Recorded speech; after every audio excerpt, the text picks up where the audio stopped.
আল্লাহর প্রশংসা করি কিছু পাওয়ার জন্যে না, আল্লাহর প্রশংসা করি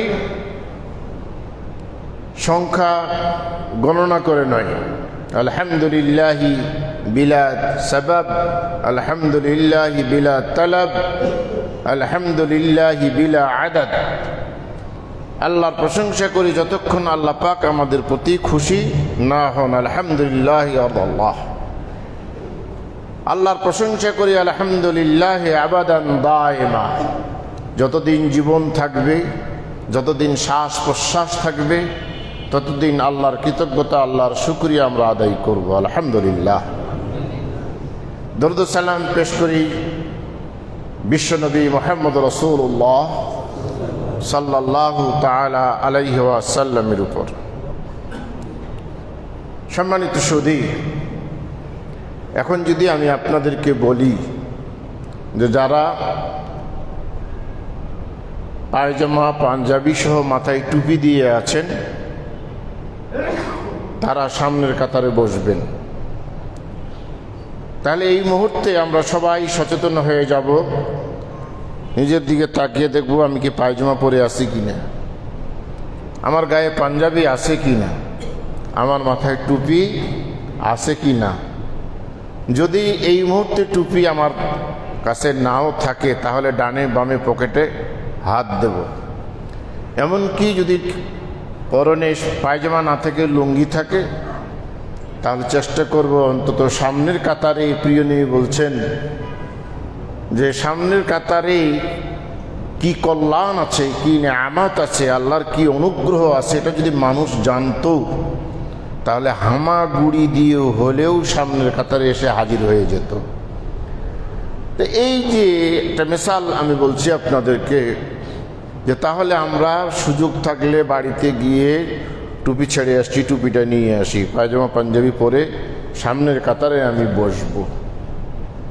কারণ আমি আমাকে দেখতে পাচ্ছি যে আমি ওই কাতারে ওই লাইনে বসার যোগ্যতা আমার আছে কি না, আমি আমাকেই নিজকেই দেখতে পাচ্ছি। আমি বিশেষ করে ক্লাস 7 থেকে শুরু করে আমার ইউনিভার্সিটির লাইফ পর্যন্ত আমি নিজেই নিজের এক্সামিনার ছিলাম। পরীক্ষা দিয়ে বাসায় এসে প্রশ্নটা হাতে নিয়ে দেখতাম মিলিয়ে যে আমি কত নাম্বার পাব, এবং মাশাআল্লাহ 19-20 সেভাবেই পেয়েছি। আজকার জুমার খুতবায় আমরা আলোচনা করব এই ধরনের কিছু বিষয়, সাবজেক্ট, যে আপনি নিজেকেই দেখতে পাবেন। এবং ওই যে বললাম যে সামনের কাতারে বসার যোগ্যতা, 3টা গুণ বলেছি, 3টা বৈশিষ্ট্য বলেছি। মাথায় টুপি, গায়ে পাঞ্জাবি, পরনে পায়জামা। না থাকলে আপনি কিন্তু এখনই সচেতন যে আমি সামনের কাতারে বসার যোগ্যতা আমার হচ্ছে কি না। এবং এখানেই আপনি নিজকে বিচার করতে পারবেন যে আমি এই পরীক্ষায় কতটুকু নাম্বার পাব। আল্লাহ পাক কুরআনুল কারীমের সূরা আল ইমরানের ৭৭ নম্বর আয়াতে ঘোষণা করছেন, ইন্নাল্লাযীনা ইয়াশতারুনা বিআহাদিল্লাহ ওয়া আইমানিহিম, নিশ্চয়ই যারা আল্লাহর অঙ্গীকারকে এবং তাদের শপথকে, সামানান কালিলা, ইয়াশতারুনা বিক্রয় করে, সামানান কালিলা অল্প মূল্যে। আল্লাহর অঙ্গীকার এবং তাদের শপথ, এক কথায় আল্লাহ এবং রাসূল সাল্লাল্লাহু আলাইহি সাল্লাম শরীয়তের নামে যা বলেছেন এইগুলিকে যারা দুনিয়াবি স্বার্থেই অল্প মূল্যে অবজ্ঞা করে বিক্রি করে, আল্লাহ পাক বলছেন এই শ্রেণীর মানুষ উলাইকা লা খালাকা লাহুম ফিল আখিরাহ, তাদের জন্য কোনো আখিরাতে কল্যাণ নেই, তাদের জন্য কোনো নেয়ামত অবশিষ্ট নেই। ওয়ালা ইউকাল্লিমুহুমুল্লাহ, আল্লাহ পাক এই শ্রেণীর মানুষদের সাথে কিয়ামতের ময়দানে কথা বলবেন না। প্রশ্ন আসতে পারে, আল্লাহ কথা না বললে তাতে কি অসুবিধা? দুনিয়ায় একজনের সাথে আপনার সম্পর্ক ভালো, আপনারা আপোষেই আপনাদের সুখের দুঃখের কথা শেয়ার করেন, সবসময় একসাথে বসেন, চা পানি আপ্যায়ন করেন, একসাথেই বিভিন্ন স্থানে যান। কিন্তু হঠাৎ করে দেখা গেল আপনার সেই অন্তরঙ্গ বন্ধু আপনার সাথে কথা বলছে না, আপনাকে এড়িয়ে চলছে। আপনি কাছে ফিরছেন কিন্তু আপনার দিকে তাকাচ্ছে না। আপনি বলেন, একজন মানুষ হিসাবে আপনাকে কেমন লাগবে? কেউ কিছু বলুক আর না বলুক, ওই বন্ধু যখন আপনাকে এড়িয়ে চলবে, আপনি ওর বাসায় যাবেন, কারণ আপনি নিজকে দেখতে পাচ্ছেন না। বাসায় যখন প্রবেশ করবেন, আপনার মিসেস, আপনার সহধর্মিণী আপনাকে দেখেই বলবে, কি হলো, বাইরে কিছু হয়েছে, কোনো গন্ডগোল হয়েছে নাকি? কারণ আপনার চেহারায় একটা ছাপ ইতিমধ্যেই ফুটে উঠেছে। আপনি বিষণ্ণতায় আক্রান্ত, আপনার ভিতরে অস্থিরতা কাজ করছে। তো দুনিয়ার একটা মানুষ আপনার সাথে যদি কথা না বলে আপনার এই অবস্থা হয়, তাহলে যেই আল্লাহর সাথে একবার কথা বললে, আলহামদুলিল্লাহ বললে, 7 তবক আসমান জমিন অপেক্ষা আপনার আলহামদুলিল্লাহ সব ভারী হবে। একবার আস্তাগফিরুল্লাহ বললে আপনার জীবনের অপরাধ সমূহ মাফ করে দেবেন যে আল্লাহ। সেই আল্লাহ যদি কিয়ামতের মাঠে আপনার সাথে কথা না বলেন, তাহলে কেমন লাগবে এবার বুঝুন। ওয়ালা ইউকাল্লিমুল্লাহ, আর কি, ওয়ালা ইউযাক্কিহিম, তাদেরকে আল্লাহ পবিত্র করবেন না, তাদের পাপ থেকে তাদেরকে নিষ্পাপ করবেন না। আর ওয়ালা ইয়ানজুরু ইলাইহিম, তাদের প্রতি আল্লাহ রহমতের দৃষ্টিতেও তাকাবেন না। এই যে তাকাবেন না, তাকানোর ভিতরেও তাকাবেন। আপনি যখন একটা ছোট বাচ্চার দিকে তাকান, তখন আপনার এই দুটি চোখ দেখেই কি একটা মায়া, কি একটা মমতা, কি একটা ভালোবাসা ফুটে উঠে, যে ওই ছোট্ট কচি বাচ্চাটা সব পরিহার করে দৌড় দিয়ে আপনার বুকে, আপনার কোলে ছুটে চলে আসে।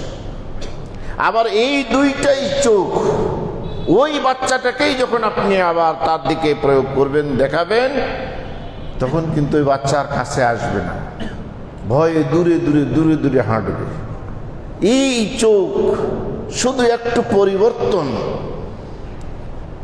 একবার তাকালে দৌড় দিয়ে ছুটে চলে আসে, ওই চোখ দিয়ে আবার তাকালে দূরে চলে যায়। আল্লাহ পাক তাকাবেন, কিন্তু রহমতের দৃষ্টিতে তাকাবেন না। ওই দৃষ্টি দিবেন যেই দৃষ্টি দিলে আপনি পালাবা রাস্তা খুঁজবেন, ওইখানে থাকবেন না। কারণ চোখ দেখেই আপনি বুঝে নেবেন যে আল্লাহর দয়াময় আমার প্রতি নেই। এই লোকগুলি কারা? তারা। এবার আসুন, যে সামনের কাতারে বসার যোগ্যতা আপনার আমার আছে কি নেই, একটু নিজকে মিলিয়ে নিন। হাদিস, প্রিয় নবী রাসূল করিম সাল্লাল্লাহু আলাইহি ওয়াসাল্লাম বলছেন, সালাসা, 3 শ্রেণীর মানুষ মিলিয়ে নেবেন। ভাই, আমি কিন্তু আপনাকে বলতে পারবো না আপনার ভিতরে এই দোষ আছে, আমি কিন্তু আপনাকে বলতে পারবো না আপনি এই দোষে দোষী, কিন্তু আপনার বিবেক আপনাকে বলে দেবে। আপনার বিবেক আপনাকে বলে দেবে, যেমন টুপি আছে কিনা, পাঞ্জাবি আছে কিনা, আপনার বিবেক আপনাকে বলে দিবে যে এই দোষটা আমার ভিতরে আছে না নাই। আল্লাহ পাক এখানে এমন একজন জাস্টিস বসিয়ে রেখেছেন, এই জাস্টিস যদি বিচার করে, দুনিয়ার কোনো বিচারক লাগবে না আপনার বিচার করতে। আপনি নিজেরই বিচার নিজেই করতে পারবেন, নিজের নাম্বারিং নিজেই, নিজের এক্সামিনার নিজেই হতে পারবেন।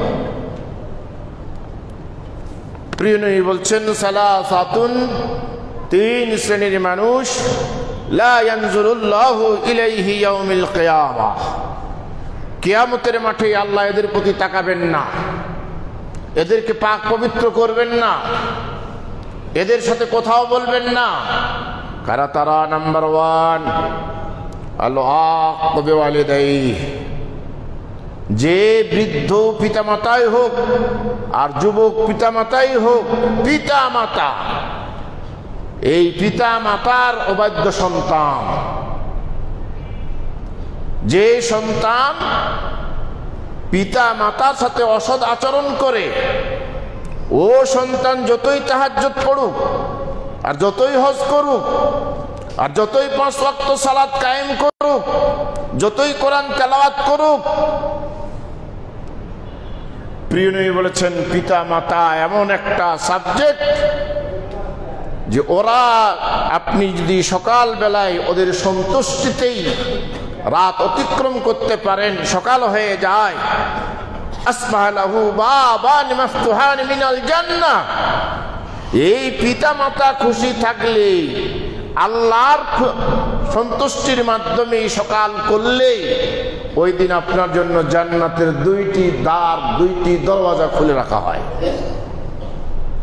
যেভাবেই যে কারণেই আপনি ওই দিন মৃত্যুবরণ করেন না কেন, আল্লাহ এবং এই পিতামাতা খুশি থাকলে আপনাকে আল্লাহ বিনা হিসাবে জান্নাত দান করবেন। বলুন, আপনার আব্বা গ্রামে থাকেন, আপনার আম্মা গ্রামে থাকেন, আপনি শহরে আপনার স্ত্রী পরিবার নিয়ে থাকেন, থাকতে হবে, স্ত্রী আপনার সাথেই থাকবে। হুন্না লিবাসুন লাকুম ওয়া আনতুম লিবাসুন লাহুন্না, স্বামীর পোশাক স্ত্রী, স্ত্রীর পোশাক স্বামী, এটা আল্লাহর বিধান। কিন্তু আপনি কি খাওয়ার আগে একটু ফোন করে বলেছেন, আম্মা তুমি তো গ্রামে আছো, আমি তখন খেতে বসবো, তুমি কি খেয়েছো মা? আব্বা আপনার কি আজকে খাওয়া দাওয়া হয়েছে? আপনি আজকে ওষুধ সেবন করেছেন? এই খোঁজটা কি নেওয়ার সুযোগ হয়েছে আপনারা? না, এইটুকুন খোঁজ নিলেই আব্বা আম্মার মনটা অনেক বড় হয়ে যাবে, আপনার জন্য অনেক প্রাণ ভরে দোয়া করবে।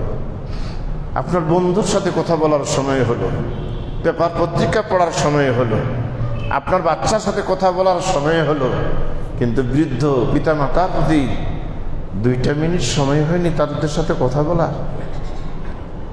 এই যে উলাইকা লা খালাকা লাহুম, আল্লাহ বললেন ওদের জন্য কোনো কল্যাণ নেই ওই পারের জীবনে। কারণ এই যে পিতা মাতার খুশিতে জান্নাত, আপনি এটার থেকে মাহরুম, বঞ্চিত। কারণ আল-আক লিওয়ালিদাইহি, পিতা মাতার অবাধ্য সন্তান। নাম্বার 1, এই শ্রেণীর, এই রোগের রোগী, এই দোষে দূষিত যিনি, তার সাথে আল্লাহ কিয়ামতের মাঠে কথাও বলবেন না, রহমতের দৃষ্টিতে তাকাবেন না, তাকে পাক পবিত্র করবেন না। 2 নাম্বার, ওয়াল মুতারাজ্জি, আল মারআতুল মুতারাজ্জিলা আল মুশাব্বিহা লিরিজাল। ব্যাখ্যা করলে অনেকে কষ্ট পাবেন, বেশি বলতে গেলে অনেকে মনে করবেন আমাকেই টার্গেট করা হচ্ছে। ওই সমস্ত মহিলা, যে মহিলা পুরুষের বেশ ধারণ করে, ওই সমস্ত পুরুষ, যে মহিলা তাকানো যাচ্ছে না সে জায়গায় বসে থাকা যাচ্ছে, রীতিমতো পুরুষের মতো আচরণ, এবং আপনি আপনার ব্যবসার পয়সা দিয়ে, চাকরির পয়সা দিয়ে আপনার ওই যুবতী মেয়েকে, তরুণী মেয়েকে জিন্সের প্যান্ট কিনে দিচ্ছেন। জি বলেন, কাকে ওয়াজ শোনাবো? আবার কিছু কিছু ছেলের চুল, মেয়েরা এতদিন চুল জড়িয়ে রাখতো, মাথায় ক্লিপ ব্যবহার করত, এখন ছেলেদেরকে দেখা যায় এরা আবার নামাজেও পড়ে, আপনি চুল লম্বা করবেন প্রিয় নবীর অনুকরণে লতি পর্যন্ত অথবা ঘাড় পর্যন্ত, কিন্তু এটার থেকে নিচে নামবে না তো। প্রিয় নবী বললেন, যে পুরুষ মহিলার বেশ ধারণ করবে, মনে রাখবেন মহিলাদের মোচ নেই, দাড়ি নেই। আপনি পুরুষ, আপনার মোষ থাকবে, দাড়ি থাকবে। প্রিয় নবী বললেন মোষটা ছোট করে দিও আর দাড়িকে লম্বা করিও। পুরুষের জন্য দাড়ি মোষ এটা স্বভাব, আল্লাহ পাক দান করেছে, এটা নেয়ামত। প্রিয় নবী বললেন নাম্বার 3 নিশ্চয়ই দেখতে পাবেন আদ-দায়ুস। এই দায়ুস যে তার প্রতি আল্লাহ তাকাবেন না রহমতের দৃষ্টিতে, তার সাথে কথা বলবেন না, তার পাপ মাফ করবেন না। কে দায়ুস? নবাব সিদ্দিক হাসান খান ভোপালী, তিনি হাদিস পড়াচ্ছেন আর বললেন আদ-দায়ুস লা ইয়াদখুলুনাল জান্নাহ, দায়ুস জান্নাতে প্রবেশ করবে না। ওয়ালা ইয়াজিদনা রিহাহা, দায়ুস জান্নাতের ঘ্রাণও পাবে না। ঘ্রাণ, এই বেড়াইলে অনেক ভালো ভালো রেস্টুরেন্ট আছে, ওই রেস্টুরেন্টের সাইড দিয়ে গেলেই অন্ধ বুঝতে পারে যে আমি একটা রেস্টুরেন্টের সাইড দিয়ে যাচ্ছি। উন্নত মানের খাওয়ার ঘ্রাণ ভেসে আসে, নাকে পৌঁছে যায়। এই ঘ্রাণটাও দায়ুস পাবে না। ছাত্ররা বললেন ওস্তাদ দায়ুস কাকে বলে? তিনি নবাব সিদ্দিক হাসান খান ভোপালী দেশের রাষ্ট্রপ্রধানের কন্যাকে বিবাহ করেছিলেন। কাজেই এই যে একটা রাষ্ট্রীয় মহিলা, তাদের চলন, তাদের কথাবার্তা, তাদের আচার আচরণ একজন সাধারণ মৌলানার সাথে খাপ খায় না। কিন্তু আমরা অনেকেই স্ত্রীর কাছে জিম্মি। তিনি তার স্ত্রীকে কন্ট্রোল করতে পারছিলেন না। ছাত্রদেরকে বললেন আমি যখন আমার মিসেসকে নিয়ে বের হব তখন তোমরা ওই সেখানে এসে প্রশ্ন করিও দায়ুস কাকে বলে। ছেলেরা অপেক্ষা করছে কখন ওস্তাদ স্ত্রীকে নিয়ে বের হবেন। বের হচ্ছেন, ওই সময় গিয়ে ছেলেরা বলছে ওস্তাদ দায়ুস কাকে বলে? বলে আমি দায়ুস মানে ওই যে দেখছো আমার স্ত্রী মাথায় কাপড় নেই, বিভিন্ন কসমেটিক দিয়ে নিজের সৌন্দর্য প্রকাশ করছে, নিজের কাপড় মার্জিত নয়। প্রিয় নবী বলেছেন কাসিয়াতুন আরিয়া, এমন একটা যুগ, এমন একটা সময় আসবে মহিলারা কাপড় পরে বিবস্ত্র হয়ে থাকবে। কাপড় পরবে কিন্তু কাপড় পরার পরেও বিবস্ত্র, অর্থাৎ এত শর্টকাট হয়ে যাবে জামা কাপড়গুলি, সংক্ষিপ্ত হয়ে যাবে তাদের পোশাক, যে তাদের শরীরের একটা অংশ প্রকাশ পাবে, পরপুরুষ দেখবে, মাথায় কাপড় থাকবে না। এবং প্রিয় নবী বলছেন রউসুহুন্না কাসমাতিল বুখতিল মাইলা, তাদের চুলের খোপা উটের পিঠের নেই দুলবে। প্রিয় নবী বললেন যে মহিলা পর চুলা মানে চুল অর্থাৎ অতিরিক্ত চুল নিজের মাথায় ব্যবহার করবে, এই মহিলা পাপী, জান্নাত হারাম। প্রিয় নবী বললেন, নবাব সিদ্দিক হাসান খান ভোপালী ছাত্রদেরকে বলছেন বাবা দায়ুস আমি, এখন আপনি আমি কি দায়ুস নই?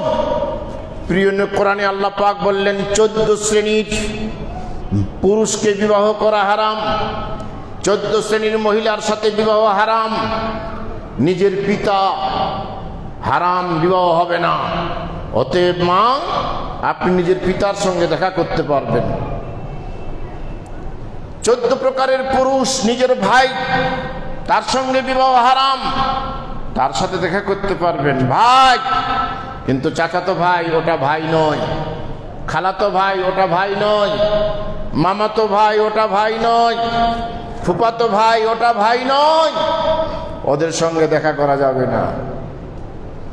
দায়ুস, আগে নিজ থেকেই শুরু করি, আমি বড় বড় কথা বলছি, নিজের থেকেই শুরু করি।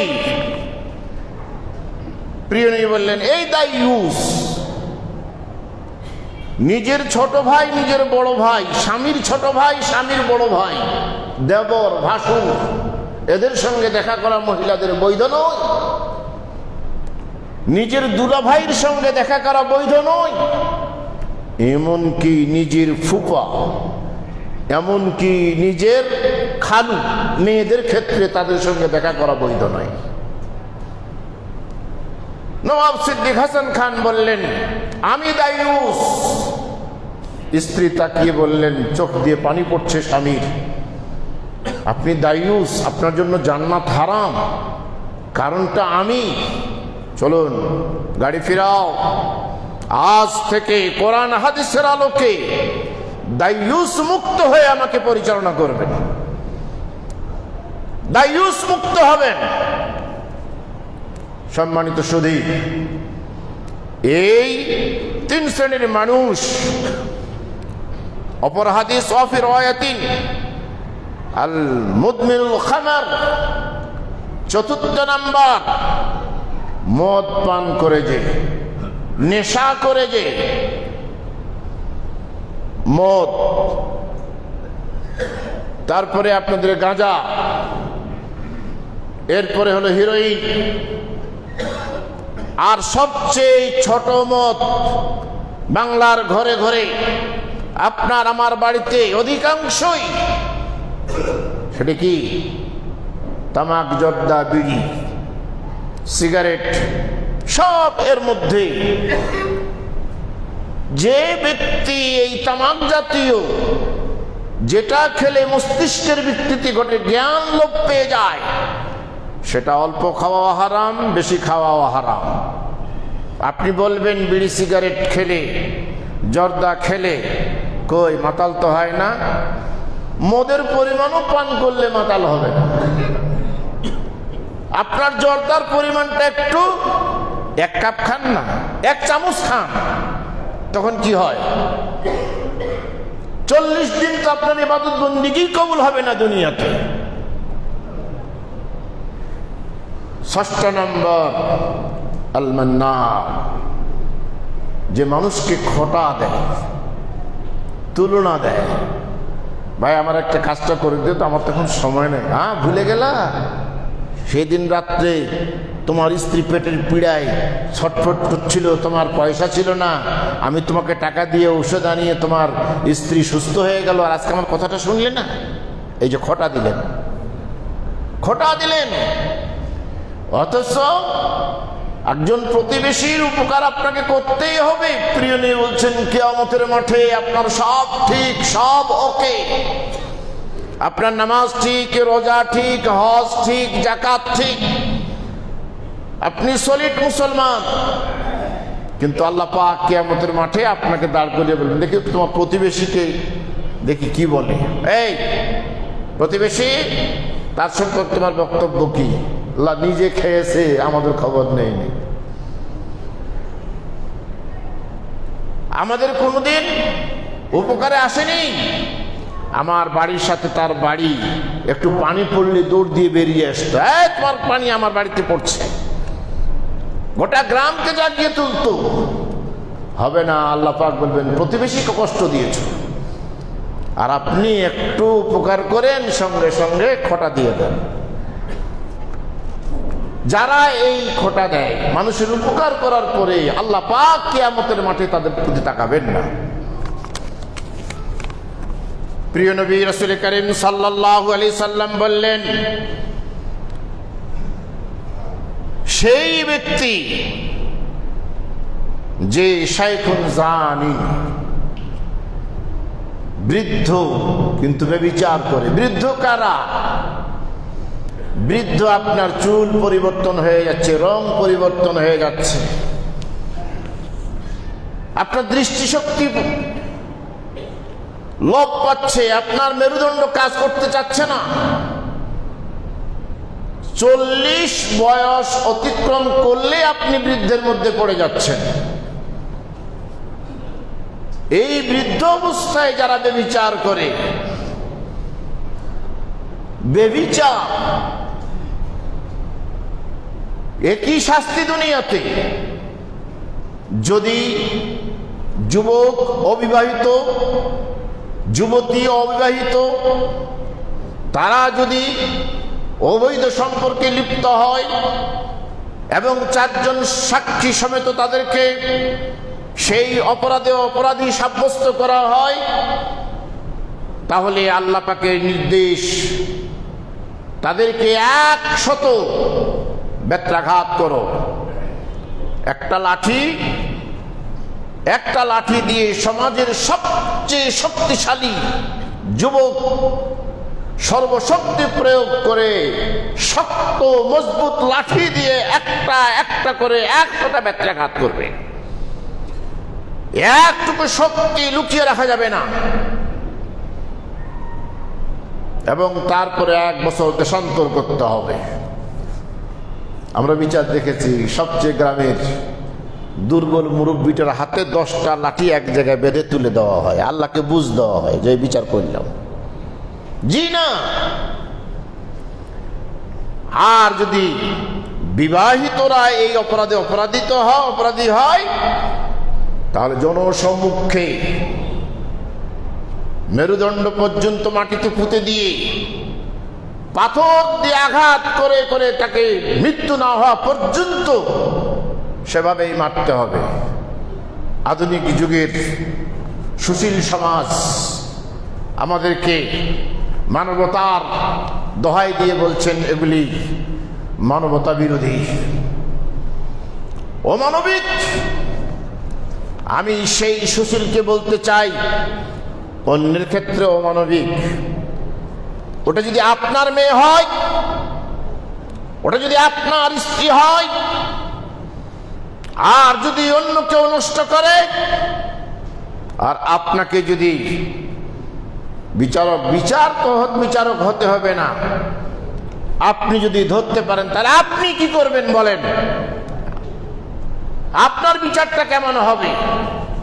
কিন্তু আপনি সলোয়ানেই বিচার করবেন, আর অন্যের ক্ষেত্রে আপনি মানবতার দোহাই আওড়াচ্ছেন। বৃদ্ধ বয়সে যারা ব্যভিচার করবে, এদের প্রতি আল্লাহ তাকাবেন না, এদেরকে পাক থেকে পবিত্র করবেন না, এদের প্রতি রহমতের দৃষ্টিতে তাকাবেন না। আর কে?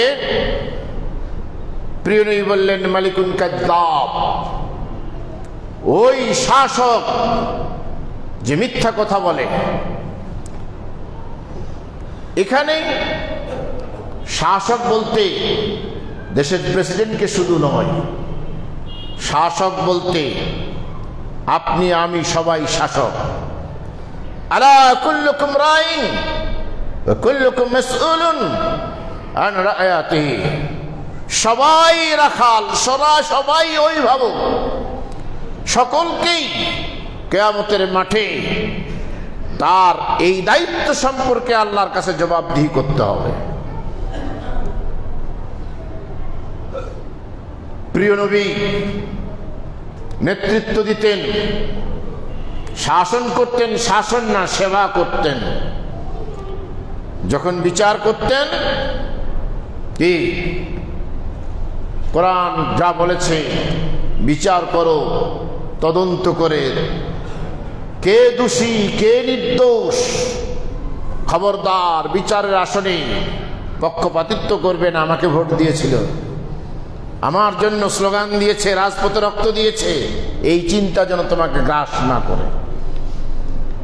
প্রিয় নবী ইহুদিরও বিচার করেছেন, মুসলমানের বিচার করেছেন। বিচারে কোনো পক্ষপাতিত্ব নেই। যার যেটা হক বুঝে দিয়েছেন। মনে রাখবেন, 3 শ্রেণীর বিচারক, 2 শ্রেণীর বিচারক জাহান্নামী, 1 শ্রেণীর বিচারক জান্নাতি।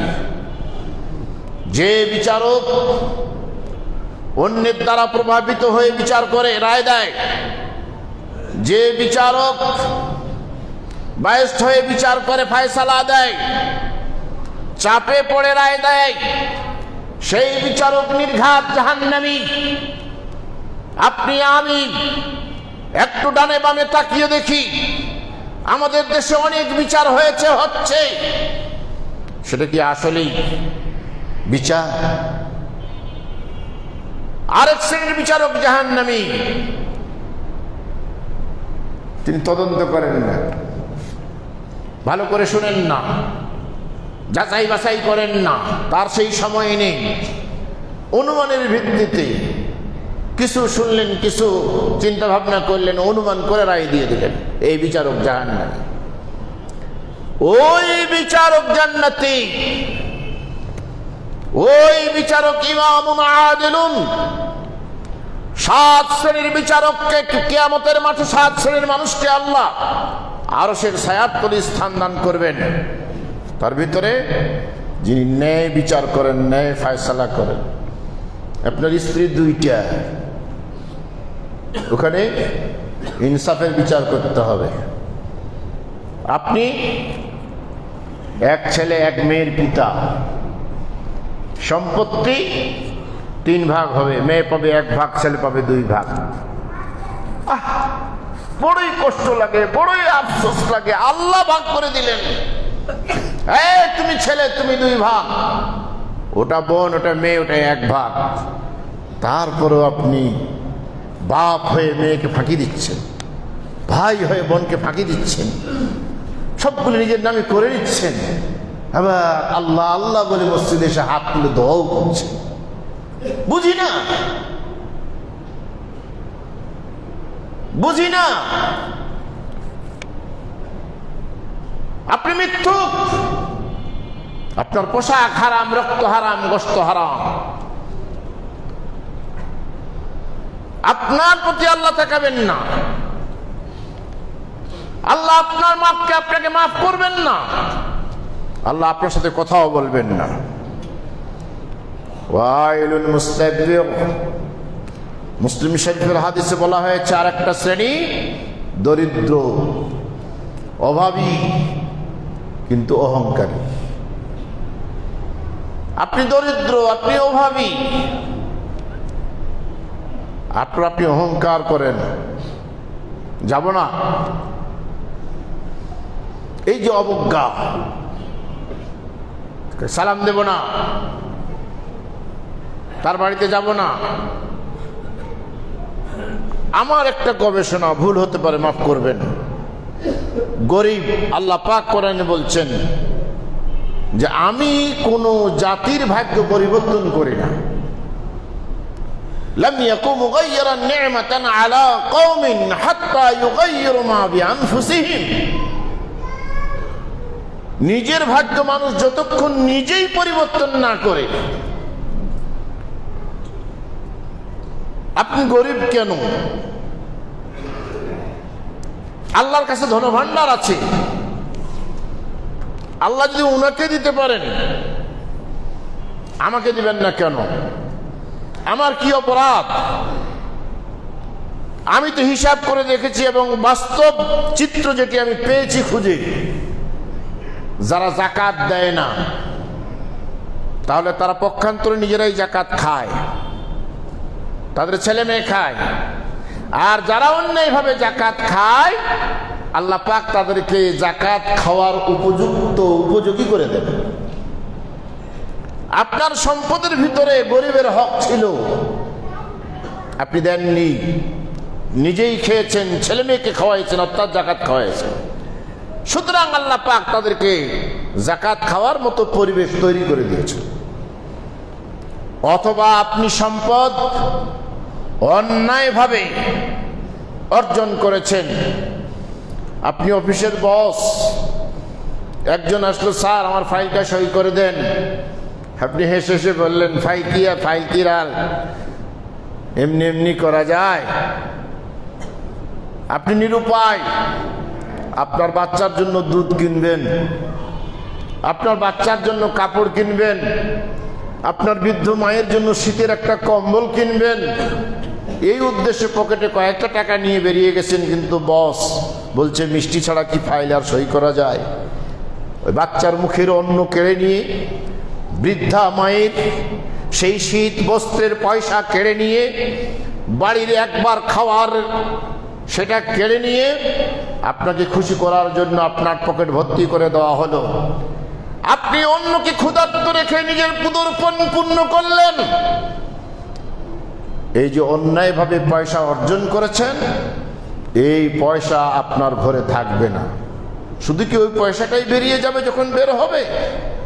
আপনি পোলাও খেলেন, আপনি কোরমা খেলেন, বিরিয়ানি খেলেন, বুরহানি খেলেন, বিভিন্ন আইটেম দিয়ে পেট পরিপূর্ণ করে খেলেন, সেই সাথে খাওয়ার পরে একটা মাছিও আপনার পেটে ঢুকে গেল।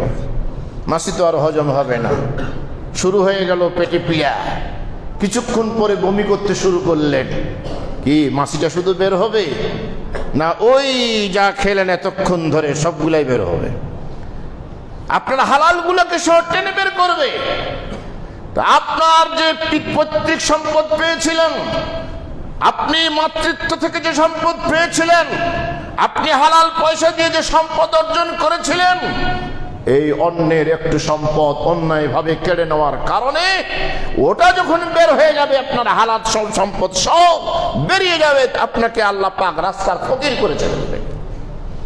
আপনি অহংকার করছেন। একটু ইতিহাস খুঁজুন। আপনার বাপ দাদারা অনেক ধনী ছিল, আজকে আপনি নিঃস্ব।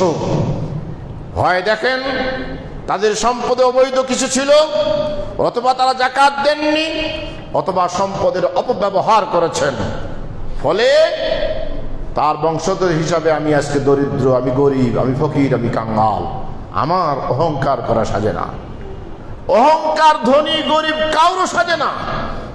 আল কিবরিয়া ওয়া রিদাই ওয়াল আজমাতু ইজার। অহংকার আল্লাহ পাকের ভূষণ পোশাক। প্রিয় নবী বলছেন, যারা এটা কেড়ে নিতে চাইবে কাযাবতুহু ফিন্নার। হাদিস কুদসি আল্লাহ পাক বলছেন, আমি তাকে জাহান্নামে নিক্ষেপ করব। যেই দরিদ্র অহংকারী, ওই দরিদ্রের প্রতি আল্লাহ পাক রহমতের দৃষ্টিতে তাকাবেন না। অনেকগুলি ছিল, সালাসাতুন আল মান্নান আল্লাযী লা ইউতা ওয়াল মুনাফিক সিলা, যে মিথ্যা শপথ করে পণ্য বিক্রি করে। আপনি আমাদের মসজিদের ইমাম সাহেব, আপনার কাছে বেশি নেব না হুজুর, যেটা কিনা ওইটাই দেন। তারপর দোকান ভাড়া আর কারেন্টের বিল, কর্মচারীর পয়সা, উপরে ভালো নিচে 3 নম্বর পচা, এগুলি ধোঁকা দিয়ে প্রতারণা করে বিক্রি করেন। অথচ প্রিয় নবী বলছেন যে সততার সাথে ব্যবসা করবে সেই ব্যক্তি আর আমি নবী জান্নাতে পাশাপাশি থাকব। আর যে ধোঁকাবাজি করবে, প্রতারণা করবে, আল্লাহ পাক তার প্রতি রহমতের দৃষ্টি তাকাবেন না, তার সাথে কথা বলবেন না, তাকে পাক ও পবিত্র করবেন না। কারণ উলাইকা লা খালাকা লাহুম, পরকালীন জীবনে তার জন্য কোনো কল্যাণ নাই। সম্মানিত মুসল্লিয়ান কারাম, কি নিজকে দেখা যায়? নিজের বিচার কি নিজে করতে পারছি? কতটুকু নাম্বার পাবো? আল্লাহ পাক আমাদেরকে টুপিটা না থাকলেও সামনের কাতারে বসবো, অতএব টুপি আমাকে নিয়ে আসতেই হবে, মাথায় দিয়ে দিই, সামনের কাতারে বসবো। আল্লাহ যেন আমার সাথে কথা বলেন কিয়ামতের মাঠে, রহমতের দৃষ্টিতে যেন তাকান। আল্লাহ যেন আমাকে তাড়িয়ে না দেন, আমি যেন এই দোষগুলি থেকে নিজকে পবিত্র করতে পারি, নিজকে সংশোধন করতে পারি, আমি যেন আল্লাহ পাকের রেজামন্দি হাসিল করতে পারি। আল্লাহ পাক আমাকে, আপনাকে, সকলকে এই বুঝ, এই উপলব্ধি শক্তি দান করেন এবং আমল করা তৌফিক দান করেন। আকুলু কাউলি হাযা আস্তাগফিরুল্লাহ লি ওয়া লাকুম ওয়া লিসাইরিল মুসলিমিন। বারাকাল্লাহু লানা ওয়া লাকুম ফিল কুরআনিল আযীম। নাফা'না ওয়া ইয়্যাকুম বিল আয়াতি ওয়া যিকরিল হাকীম। ইন্নাহু তাআলা জাওয়াদুন কারীম মালিকুম বাররুর রাউফুর রহিম।